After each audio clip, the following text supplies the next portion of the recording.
বাচ্চাগুলো তো আমি ফ্রক পরবো। তুই ফ্রক পরবি তার সাথে গয়না? মা গো, তখন এসব কে পরে, খুলতে পারলে আমি বাঁচি।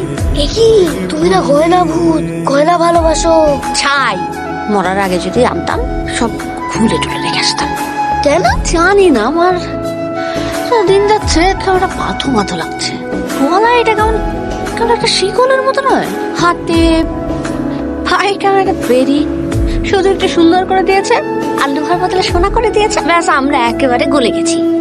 তো আমার ধারণা এটা নির্ঘাত কোনো বদমাইশ লোকের মাথা থেকে বেরিয়েছে। এই মোটেও না, আগেকার ছেলেরাও গয়না পরতো, আমি টিভিতে দেখেছি, বইয়ে রাখায় দেখেছি। ঠিকই বলছো, আমি তখনকার কথা বলছি না।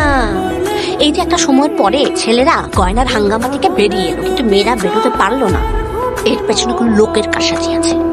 আমি বলছি শোনো, তুমি ভূত হয় না, সব জায়গায় একটা কনস্পিরেসির গন্ধ পাও।